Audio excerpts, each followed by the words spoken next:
தாவேகா தலைவர் விஜய் அவரு அரசியல் களத்துக்கு வந்து அவருடைய அரசியல் நிலைப்பாடுகளை பேசிட்டு இருக்காரு. இதற்கிடையில அவருடைய பர்சனல் மேட்டர் ஒண்ணு. ஒரு தனிப்பட்ட விவகாரம். அதுவும் அரசியல் புரசலா பேசப்பட்டுட்டு இருந்துச்சு. ஆனா திடீர்னு விஜயோட மனைவி சங்கீதா வந்து ஒரு விவாகரத்து பெட்டிஷன் ஒண்ணு நீதிமன்றத்தில குடுக்குறாங்க. அது மீடியா கிட்ட கிடைக்குது. அதுல நிறைய விஷயங்கள்லாம் அவங்க சொல்றாங்க. அதாவது 2021ல இருந்தே என்னுடைய கணவர்கிட்ட பிரச்சனை இருக்கு. அவர் என்ன வீட்ல அனுமதிக்க மாட்டேங்கிறாரு. என்ன அனுமதிக்கணும். என்னுடைய பசங்களுக்கு தேவையானத செய்யணும்.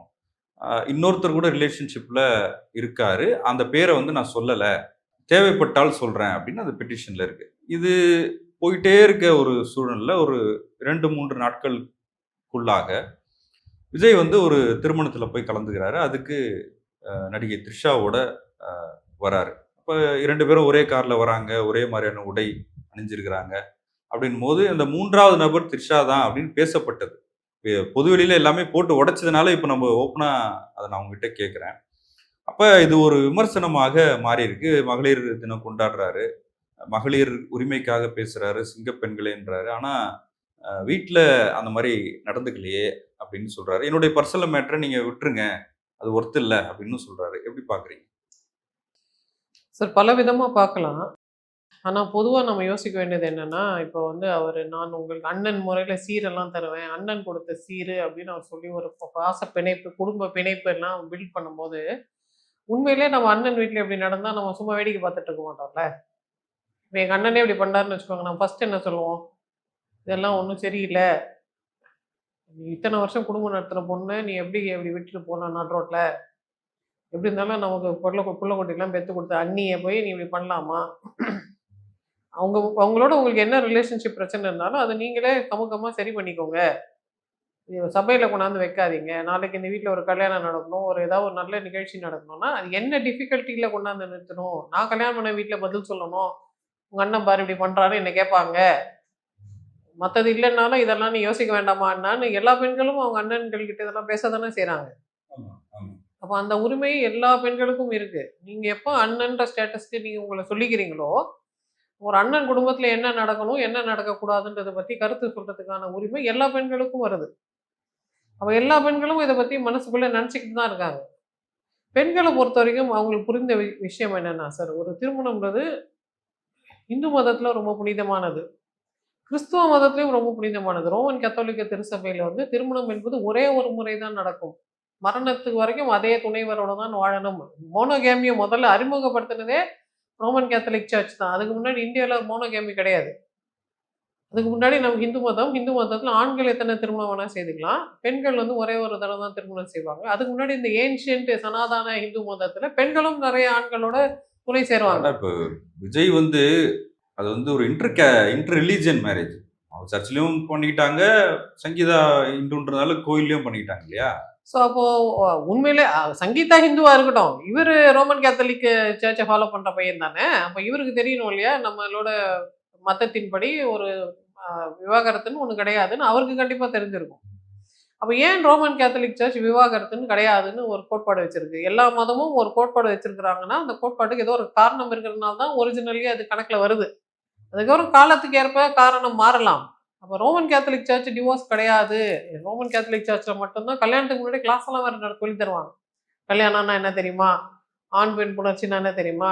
கர்ப்பத்தடை சாதனம் பயன்படுத்தலாமா? பயன்படுத்தக்கூடாதா? எல்லாத்தையும் சொல்லி தருவாங்க ரோமன் கேத்தலிக் சர்ச்ல. ஏன் அவங்க அவ்வளோ மெனக்கெடுறாங்க? ஏன் அவ்வளோ முதலீடு செய்றாங்க திருமணங்கள் மீதுன்னா, அவங்களுக்கு புரியுது திருமணம்ன்றது ரொம்ப முக்கியமானது. மகப்பேறுன்றது முக்கியமானது. தொடர்ந்து மனிதர்கள் வாழணும்னா, இந்த மகப்பேறுன்றது ரொம்ப முக்கியமானதுன்னு அவங்கலாம் திருமணம் செய்துக்க மாட்டாங்க. போப்பாண்டவர் திருமணம் செய்துக்க மாட்டாரு. ஆனா அத பத்தி அவங்க ரொம்ப பேசுவாங்க. இப்ப அமெரிக்காலலாம் அபார்ஷன் பண்ணலாமா வேணாமான்னு முடிவு பண்றதே அவங்க தான்.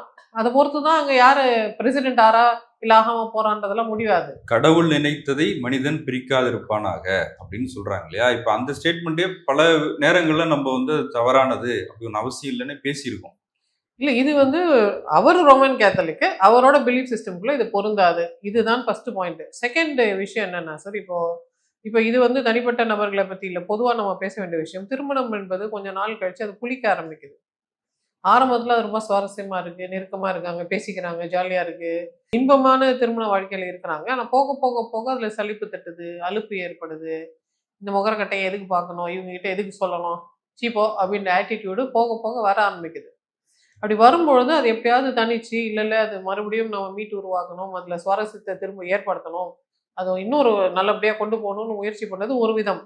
சில பேருக்கு அந்த முயற்சி கூட ஏன் நான் மெனக்கெட்டு பண்ணணும், அது பண்ண முடியாது, அது இல்லைன்னா போனா போட்டோம், அது இல்லாம நான் தனியா கூட இருக்கிறேன், இல்ல இன்னொரு துணியோட நான் இருந்துக்கிறேன், இந்த பழைய துணியோட என்னால் இருக்க முடியலன்னு யதார்த்தமாவே ஒருத்தர் வாழ்க்கையில அந்த மாதிரி சம்பவங்கள் நடக்குது. இந்த சம்பவங்கள் நடக்குதை நம்ம கிரிட்டிசைஸ் பண்ணல, ஜட்ஜ் பண்ணல, குறை சொல்லல. ஆனா இது இப்படி ஒரு சம்பவம் நடந்ததுன்னா அதுல ஏற்பட்ட பின்விளைவுகளை யார் தாங்குறான்னு நீங்க பாத்தீங்கன்னா, இந்த கணவனோ மனைவியோ இந்த கூடுதலா வர காதலியோ இந்த பிரச்சனைகள்லாம் ஃபேஸ் பண்றது இல்லை. இந்த பிரச்சனைகளை ஃபேஸ் பண்றது அந்த திருமணத்தினால உருவான குழந்தைகள். அந்த குழந்தைகள் வாழ்க்கையில அது மிகப்பெரிய இடியா விழுறதை தான் நம்ம பார்க்குறோம். உங்க அப்பா அம்மா பண்ற பிரச்சனைக்கு நீ என்ன பண்ணுவ அப்படின்னு நம்ம சும்மா லேசா பேசிடலாம். ஆனா அந்த பசங்களுக்கு வாழ்க்கையை பத்தின ஒரு அபிப்பிராயம் இருக்குல்ல, அதுல இது ஒரு பேர் இடியா வந்து விழுது. அப்ப திருமணம்னா, இப்ப உறவுனா, அவ ஆண் பெண் உறவுனா, அவ தனிநபர் உறவுனா, ஒரு ரிலேஷன்ஷிப்னா அது நிரந்தரம் இல்ல போல இருக்கு. எப்ப வேணா என்ன வேணா நடக்கலாம். அதுல ஒரு ஸ்திரத்தன்மை இல்லைன்னா, அப்ப எந்த ரிலேஷன்ஷிப்லயும் நம்ம கமிட் ஆகிடக்கூடாது. அப்ப கமிட் ஆனா நம்மள கூட ஏமாத்திருவாங்க. அப்படின்ற மாரி இந்த இந்த இந்த மாரி நெகட்டிவான எக்ஸ்போஷர் கிடைக்கிற குழந்தைங்களுக்கு திருமணத்த பத்தி ஒரு ரொம்ப மோசமான ஒரு அபிப்பிராயம் வருது. ஒரு தெய்வீக நிலை, உன்னத நிலை, சிறந்த நிலையெல்லாம் அவங்க நினைக்கிறதில்ல. எச்சரிக்கையா இருக்கணும், பாதுகாப்பா இருக்கணும், நம்மள மாட்டிக்காம நம்ம தப்பிச்சிரணும், பிரச்சனை வரும்போதே நம்ம எஸ்கேப் ஆயிடணுன்ற மாரி அவங்க அத பத்தி வேற மாரி யோசிக்க ஆரம்பிக்கிறாங்க. இப்ப நெறைய குடும்பங்கள் நாங்க சந்திக்கிறதுல பார்க்குறது என்னன்னா சார், கணவனோ மனைவியோ திருமணத்தை மீறி ஒரு உறவு வச்சுக்கிறாங்கன்னா, இதனால் நேரடியா அந்த குழந்தைகள் பாதிக்கப்படுறது மட்டும் இல்லாமல், ஒரு 50 வருஷம் கழிச்சு, 30 வருஷம் கழிச்சு, 10 வருஷம் கழிச்சு பார்த்தா, அந்த குடும்பத்துல நடக்கிற நெறைய மோசமான சம்பவங்களுக்கு இந்த நிகழ்ச்சியே ஒரு காரணமா இருக்கு. ஏன்னா அது அந்த அவங்களுடைய குடும்பம் வாழ்க்கையில. அவங்களோட குழந்தைகளோட அடல்ட் வாழ்க்கையில. அந்த குடும்பம்ன்ற அந்த உறவு சிதையும் பொழுது, அவங்களுக்கு போய் சேர்றதுக்கு ஒரு கூடு இல்ல. ஒரு கூடுன்னா அம்மா இருக்கணும், அப்பா இருக்கணும். எனக்கு எமர்ஜென்சின்னா அங்க வருவேன். ஏதாவது பிரச்சனைன்னா நான் அங்க வந்து சேஃப்டி எடுத்துப்பேன். உங்களோட சப்போர்ட் எடுத்துப்பேன்றது இருக்கும்ல. இந்த கூடே இல்லன்னா அந்த பசங்க எங்க போவாங்க?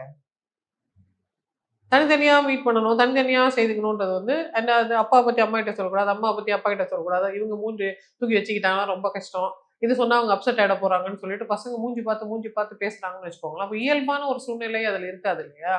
அதனால மிகப்பெரிய கேடுகளை இது ஏற்படுத்துதுன்றத நாங்க அன்றாடம் பார்க்குறோம். அது ஒரு சினிமா நடிகர், ஒரு அரசியல் கட்சி தலைவர் அதுக்காகலாம் இல்ல. யாரா இருந்தாலும் தனிநபர், சராசரி மனிதர்கள் கூட இது மிகப்பெரிய சீரழிவை ஏற்படுத்துது.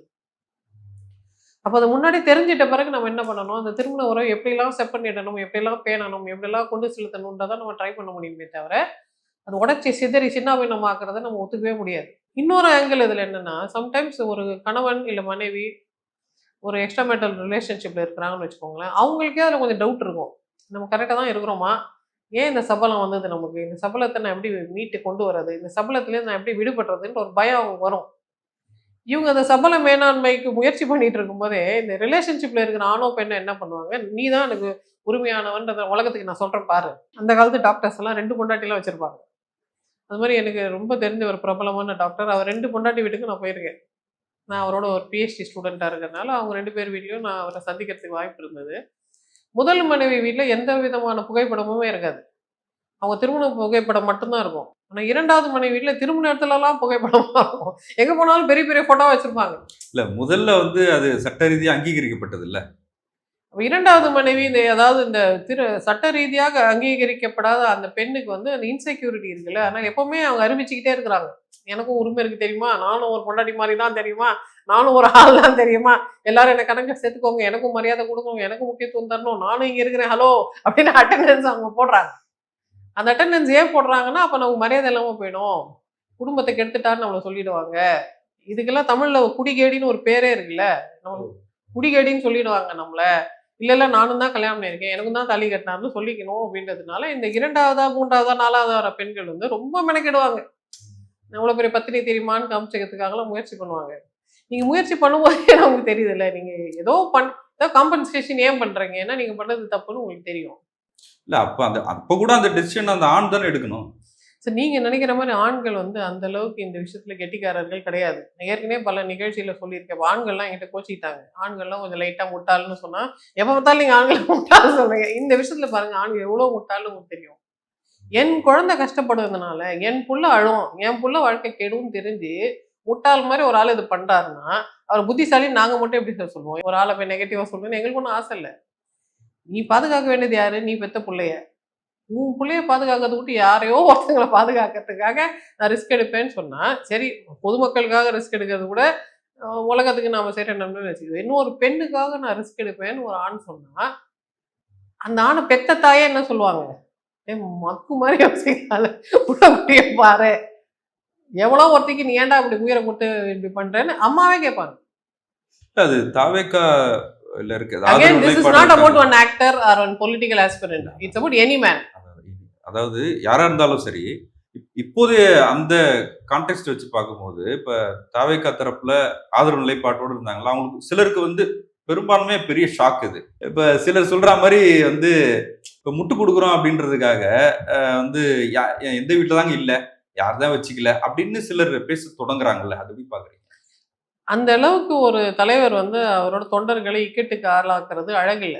நமக்காக அவங்க நிக்கிறாங்கன்னா, அவங்கள எந்த அளவுக்கு வேணா நம்ம புஷ் பண்றது, அவங்கள அவமானப்படுத்துறது, அவங்கள தன்னைத்தானே சிறுமைப்படுத்திக்கிட்டு இன்னொருத்தருக்கு சப்போர்ட் பண்ண வேண்டிய அவசியம் இல்லையே! அவங்களுக்கே மனசு ஒப்பாது அது. அந்த தர்ம சங்கடமான நிலையில நம்ம யாரையும் தள்ளக்கூடாதுல்ல. அது ரொம்ப இக்கட்டான ஒரு சூழ்நிலை. எதுக்கு தான் முட்டு குடுக்குறதுன்னு ஒரு விவஸ்தை இல்லாம முட்டு குடுக்குறோமேன்னு அவங்களுக்கே தோணும்ல. இல்ல இன்னொரு விஷயம், அத நான் எனக்கு சொல்றது கூட கொஞ்சம் தயக்கமா தான் இருக்கு.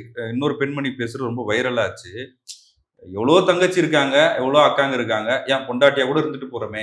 அப்படின்ற அந்த வார்த்தை இருக்குல்ல. இல்ல அவங்கலாம் மெச்சூரிட்டி இல்லாம பேசுறாங்க. ஒரு எமோஷன்ல பேசுறது. இமோஷனலா உலகம்னா என்ன? வாழ்க்கைன்னா என்ன? கல்யாணம்னா என்ன? எதிர்காலம்னா என்ன? ஒரு குழந்தைகளோட வாழ்க்கை அமையறது எவ்வளோ கஷ்டம்ன்றத பத்தி புரிதல் இல்லாம சும்மா பேச்சுக்காக சொல்றாங்க. இன்ஸ்டன்ட்டா வர்ற ஒரு அவங்கள அதுக்கு சீரியஸ்னஸ் தெரியாம சொல்றாங்க. அ ரொம்ப அறிவுத்திறன் குறைவா இருக்கிற குழந்தைகள் கிட்ட நீ என்ன ஆக போறேன்னு கேட்டா, அவங்க பைலட் ஆக போறேன்னு சொல்லுவாங்க. ஆனா பைலட் ஆறதுன்னா என்னன்னு தெரியாது அவங்களுக்கு. சொல்றது தானே பைலட் ஆலாம் அப்படின்னு சொல்றது. அது மாரி புரியாம அதோட டெப்த் புரியாம சொல்றாங்க. ஒரு கூட்டை கலைப்பது என்பது ரொம்ப கொடுமையான செயல். அது தானா கலைச்சாலும் சரி, இன்னொருத்தர் கூட்ட நம்ம போய் கலைச்சாலும் சரி, இன்னொருத்தர் கூட கலையும் போது நம்ம வேடிக்கை பார்த்துட்டு இருந்தாலும் சரி, அது வந்து ரொம்ப பாவகரமான செயல்னு எல்லா மதங்களும் ஏன் சொல்லுது? ஏன்னா அந்த கூடுன்றது ரொம்ப இம்பார்ட்டன்ட். அது இல்லன்னா உலகமே இயங்காது. எல்லாம் தனித்தனி கூடுகளா இருக்கிறோம்ல. ஒரு ஒரு கூடும் அழிஞ்சதுன்னா, அப்ப உலகம் எப்படி இயங்கும்? உலகமே நிர்கதி ஆயிடும்ல. அப்ப ஒரு ஒரு கூடும் ரொம்ப முக்கியம். அது யார் வீட்டு கூடா இருந்தாலும் சரி, எல்லார் கூடும் ரொம்ப முக்கியம்ன்றதுனால, அத அடகாக்கிறது நம்ம எல்லாரோட கடமை. அதுல பிரச்சனை வரும்போது, எவ்வளோ பெரிய ஆணா இருந்தாலும், அதுல புத்திசாலித்தனமே அவங்களுக்கு இருக்கிறது இல்ல. ஏன்னா, அந்த டைம்ல அவங்க மூளை வந்து சரியா வேலை செய்றது இல்ல. வெறும் இமோஷனலா மட்டும் வேலை செய்யுது. என்னோட ஒரு ப்ராப்பர்ட்டி, என்னோட ஒரு டெரிட்டரி, நான் புடிச்ச ஒரு பெண், அவளையும் நான் என்ன நம்பி வந்துட்டா அப்படின்னுவாங்க. யாரையும் நம்பி யாரும் இல்ல இந்த உலகத்துல. எந்த பெண்ணும் எந்த ஆணையும் நம்பி இல்ல. லதா ரஜினிகாந்த் ஒரு இன்டர்வியூல சொன்னாங்க. என் கணவர்னால நான் முன்னேறினேன்னு சொன்னாங்கல்ல. அது ஆமா ரொம்ப சொன்னாங்க. பெரிய தப்பு. நெறைய ஜெயிச்ச பெண்கள் போய் பாருங்க. அந்த ஆள் இப்படி இருக்கிறதுனால தான் நான் கஷ்டப்பட்டு முன்னேறினேன். அந்த ஆள் எனக்கு உதவியே செய்யல. அந்த ஆள் சரியான உதவாக்கற. அந்த ஆள் முன்னாடி நான் ஜெயிச்சு காட்டணும்னு நான் நின்னேன் அப்படின்னு சொல்லுவாங்களே தவிர, இந்த தெய்வத்தால நான் ஜெயிச்சேன்னு சொல்ற பெண்கள் இல்ல. உங்க வீட்டுக்காரர் வசதியானவரு. உங்கள நல்லா ரேர் கேஸ்ல நடக்கலாம். அவரு உங்கள நல்லா வச்சிருக்கிறாரு. அதனால நீங்க ஜெயிச்சீங்கன்னா, அத நீங்க சொல்லிக்கோங்க. எல்லார் வீட்லயும் பெண்கள் ஜெயிக்கிறது வந்து, அந்த ஆணை மீறி, அந்த ஆணை எதிர்த்து, அந்த ஆணுக்கு அப்பாற்பட்டு தான் அவங்க ஜெயிக்கிறாங்க. அதுக்கும் அந்த பெண்ணோட வெற்றிக்கும், அந்த ஆணுக்கும் மத்தபடி சம்மந்தமே கிடையாது. இப்போ பெண்கள் அவ்வளோ வீரியமானவர்கள். எந்த பெண்ணும் தனியாக ஒரு ஒரு சோசியல் சப்போர்ட் இருந்து, இன்னொரு கேர்ள் ஃபிரெண்டோட துணை இருந்தாலே போதும் அவங்க ஜெயிச்சுருவாங்க. அப்ப நான் தான் அந்த பொண்ண காப்பாத்த போறேன். நான் தான் அந்த பொண்ணுக்கு வாழ்க்கை குடுக்க போறேன். நான் இல்லன்னா அல்லோலப்பட்டுருவான்னு சொல்றதெல்லாம் வந்து, இவங்களே அவங்களுக்காக டெவலப் பண்ணிக்கிற ஒரு பில்டப்பே தவிர, அது நிஜம் கிடையாது. அந்த அளவுக்கு ஒரு பெண் வந்து நான் அவ்வளோ பேதை, நீ இல்லன்னா அப்படியே அனிச்சம் பூ மாரி நான் அப்படியே உதிர்ந்துருவேன்னு சொன்னா, அவங்களாலாம் நடிப்பாங்க.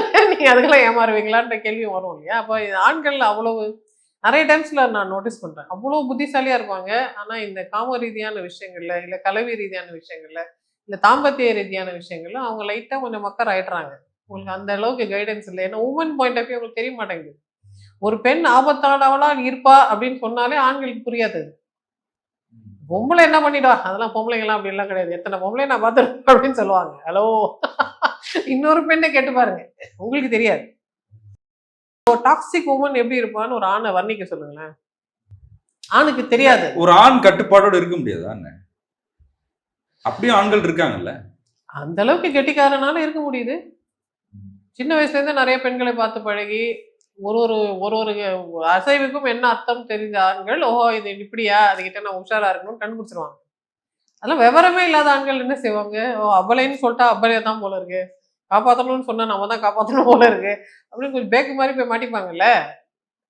அப்ப ரொம்ப விவரமான ஆண்கள் மத்தவங்கள போய் ஒண்ணு தன்னைத்தானே காப்பாத்திக்கிறாங்க. மத்தவங்கள பிரெடேட்டரியா இருக்கிறதுக்கு வாய்ப்பு இருக்கு. ஆனா இந்த பேக் ஆண்கள் தான் இந்த மாரி நான் பாரு காப்பாத்துறேன்னு சொல்லி போய் வம்புல மாட்டிக்கிறதுக்கு வாய்ப்பு இருக்கு. இன்னொருத்தங்க கூட யாரோ சொல்லியிருந்தாங்க. அதாவது உங்களில் இப்ப இயேசு கிறிஸ்து சொன்னார்ல, உங்களில் இந்த யார் தவறை கல்ல யாரு எறிந்தா செய்யாதவர்களோ அவனுக்கு முதல் கல்லை எடுங்கள்னு கல்ல கீழ போட்டு எல்லாரும் போயிட்டாங்க. அது வந்து அண்ணனுக்கு பொருந்தும் அப்படின்லாம். இதெல்லாம் வந்து ஒப்பேத்தல், முட்டு குடுத்தல், எ முதல்ல கற்போட இருக்க வேண்டியது.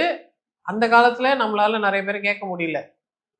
இதுக்கு முன்னாடி இந்த இத்தன முதலமைச்சர்கள்ல, "சார் உங்களுக்கு கற்பு இருக்கா சார்?" நம்ம கேட்டுருக்க முடியாது. அன்னைக்கு அப்படியான சூழ்நிலையிலே நம்ம இல்ல. இன்னைக்கு சோஷியல் மீடியானால தான் நீங்க ஜெயிக்கிறீங்க. அதே சோஷியல் மீடியா எங்களுக்கு பவர் குடுக்குது. எங்க தலைவனுக்குன்னு ஒரு பண்பு இருக்கணும், ஒரு அறம் இருக்கணும், ஒரு கட்டுக்கோப்பு இருக்கணும். கட்டுக்கோப்பு இல்லாத ஆட்களை நாங்க எப்படி தலைவரா தேர்ந்தெடுக்க முடியும்? அப்படியெல்லாம் நீங்க என்ன வேணா பண்ணிக்கோங்க சார். நாங்க ஓட்டு மட்டும் போட்டுறோம் சார்ன்னு சொல்ற காலம் இல்ல. எவ்வளோ பேர் சாம்ராஜ்யத்தையே தள்ளி கீழ தள்ளுறோம் நாங்க. பிரெஞ்சு புரட்சி மாரி, ரஷ்ய புரட்சி மாரி தமிழ்நாட்டிலும் புரட்சிகள் வரும்னா எப்படி வரும்? பொதுமக்களோட கோவத்தினால, சீற்றத்தினால தானே வருது. அந்த சீற்றம் ஏன் வருது? அவங்க அறம் மீறினதா நாங்க நெனைக்கிறோம். அதனால எங்களுக்கு சீற்றம் வருது. நீங்க மட்டும் அறம் மீறினா வேடிக்கை பார்த்துட்டு இருக்கணுமா? யார் அறம் மீறினாலும் சீற்றம் வரும் தானே! இல்ல நெறைய பேரோட பிரைவேட் லைஃப் பத்தி பேசக்கூடாது அப்படின்னு நம்ம இதுக்கு முன்னாடியே பேசியிருக்கோம். இப்ப ஏ.ஆர். ரஹ்மான் அவங்க மனைவி வந்து விவாகரத்து விவகாரம் வரும்போது ஜெயம் ரவி ஃபேமிலி மேட்டரு, அப்புறம் தனுஷ், ஐஸ்வர்யா விஷயங்கள்லாம் வந்து இது அவங்களுடைய ஓன் சாய்ஸ். அவங்க வந்து ஒண்ணா வாழ விருப்பப்படலன்னா அவங்க பிரியறாங்க. அதுல நம்ம யார் கருத்து சொல்ல அப்படின்னு தான் நீங்க கேள்வி எழுப்பியிருக்கீங்க. இப்ப அந்த மாரி பேசிய பலரும் இப்ப இந்த விஷயத்துல வந்து முரணா தான் பார்க்குறாங்க. அது இல்ல இப்ப அவங்கலாம் தனி நபர்கள். அவங்கலாம் கலைஞர்கள், தனி நபர்கள். அவங்கவங்க பெர்சனல் லைஃப் வாழறதுக்கான பெர்சனல் ஸ்பேஸ் அவங்களுக்கு இருக்கு. ஏன்னா, அவங்க லீடர் கிடையாது. ஒரு லீடர்ன்னு தன்னை ப்ரொக்ளைம் பண்ணிக்கிறவரு எங்களோட ப்ராப்பர்ட்டி இப்போ. இல்லையா? பப்ளிக்கோட ப்ராப்பர்ட்டி அவரு. அவரு தன்னை தானே எங்களுக்காக அர்ப்பணிக்கிறாருன்னா, அப்ப நாங்களும் அவர் அண்ணன் சொன்னா நாங்க கேள்வி கேட்போம்ல. நான் ஏற்கனவே சொன்ன மாரி, அப்ப நீங்க என்ன சொல்ல வர்றீங்க எங்களுக்கு? நீங்க சொன்னத நாங்க ஏன் கேட்கணும்? நீங்க என்ன அவ்ளோ பெரிய அப்பாட்டக்கரான்ற கேள்வி வரும்ல. அப்ப உங்கள நாங்க நம்பணும்னா, நீங்க நம்பகத்தன்மைய எங்களுக்கு நிரூபிக்கணும். நீ நிரூபிக்கிற டைம்ல இந்த மாரி சொதப்பல்லாம் நடந்ததுன்னா, நாங்க ஏன் நம்பணும்? ஒரு அழுக்கு இருந்ததுன்னா, அப்ப மத்ததையும் நாங்க யோசிப்போம் இல்லையா? இப்ப வைரமுத்து இஷ்யூல கூட, நீங்க எதுக்கு அவர தூக்கி இடுப்புல உட்கார வச்சுக்கிறீங்க? ஏன் திமுக மேடையில அவரு இருக்காருன்னு நம்ம கேட்கிறோம்ல. அவர் எதுக்கு கேட்டீங்க, எதுக்கு கேட்டீங்க. திமுக மேடையில மிஸ்டர் வைரமுத்து வருகிறார் அப்படின்னு நம்ம நெறைய தடவ கேட்டுருக்கோம்ல. அப்ப நீங்க கூட சொல்லியிருந்திருக்கலாம்.